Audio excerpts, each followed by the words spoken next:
When should you fall in love? Let's see what your head and your heart thinks about it. So I heard you're in love. Yes, I've met this amazing person.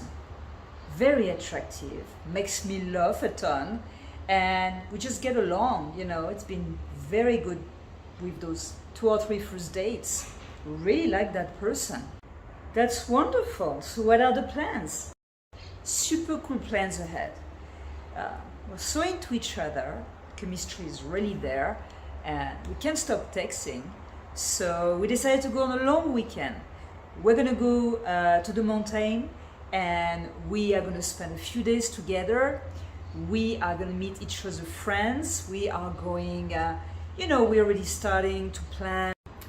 I don't want to be a party pooper, but I thought you just met.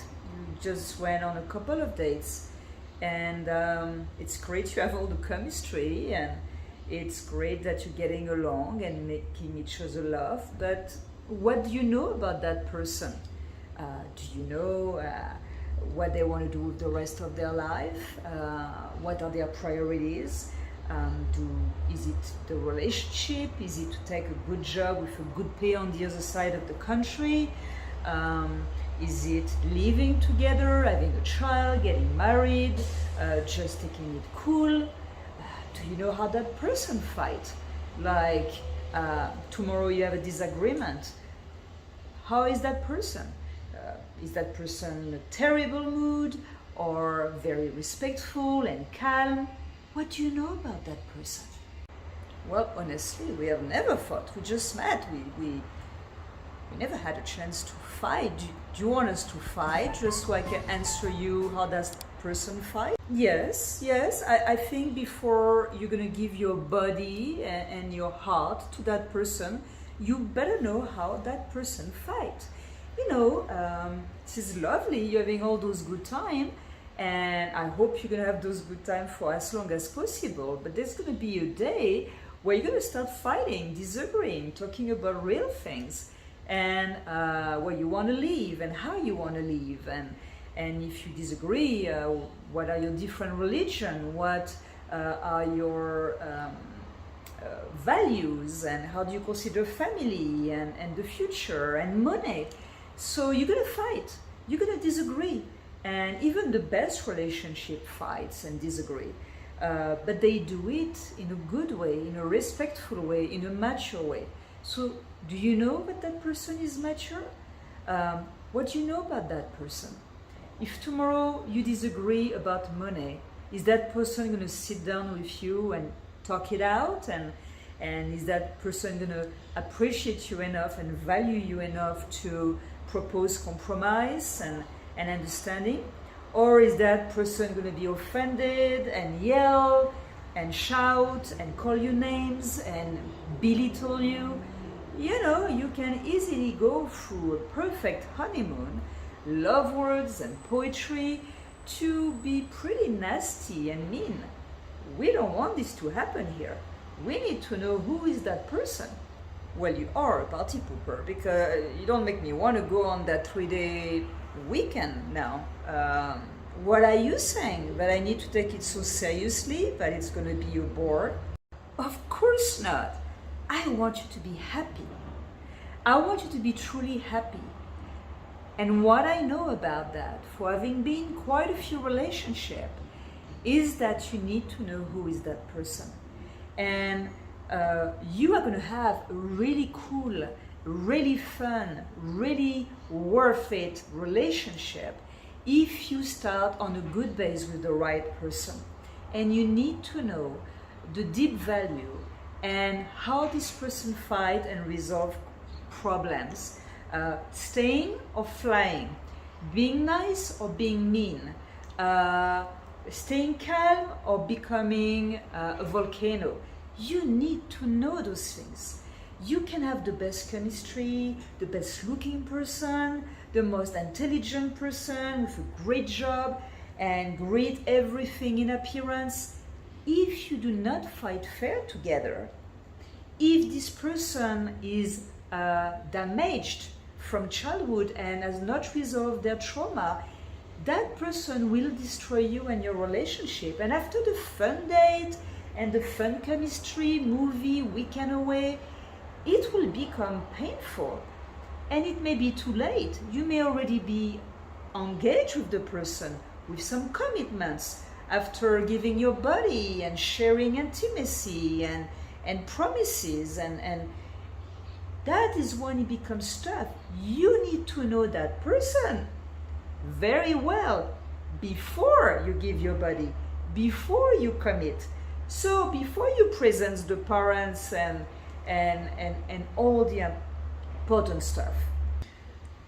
Okay, my head, I recognize you here, always asking the tough things. Okay, so you want me to have fun this weekend, but you want me to raise the important question and to listen to the answers very carefully. So, what should I trust to be able to truly know that person and to know if I should give my heart to that person or slow down?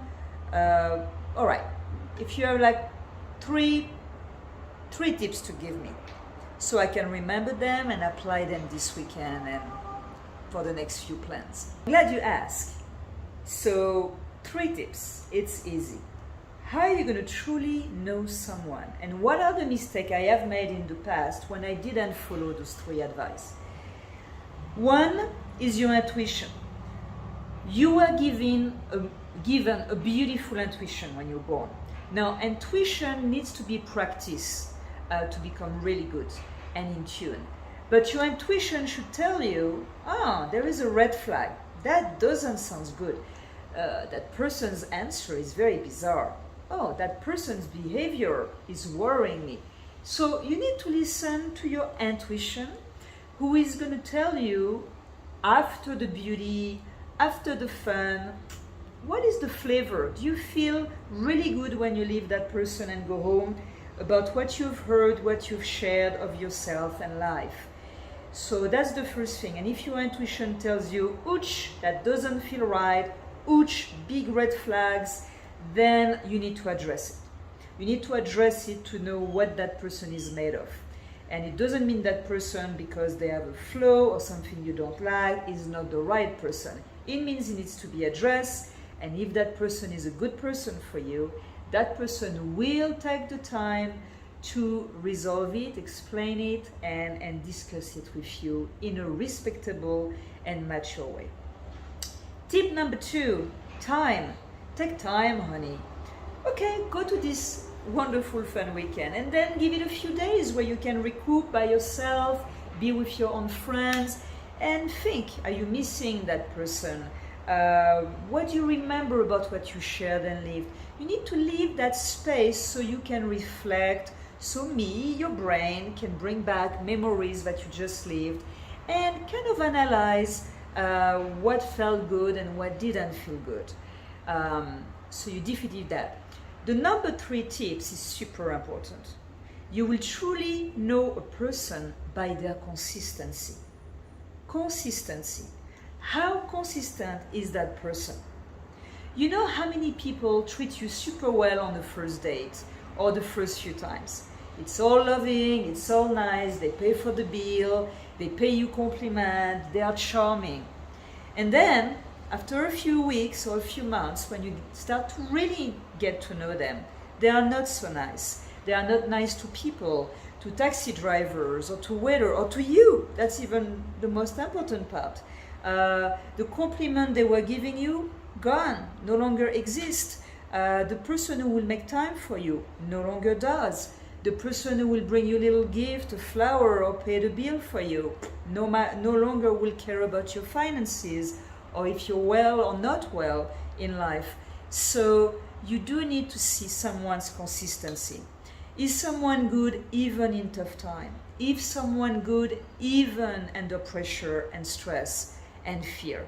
That is a good person for you. Someone who is not going to be just wonderful once in a blue moon, but someone who is going to be good on a consistent level most of the time, no matter the pressure, no matter the joy or the difficulty. You want someone solid who respects you even in the toughest time. Listen to that. Consistency. Consistency only comes from looking at a person over several months.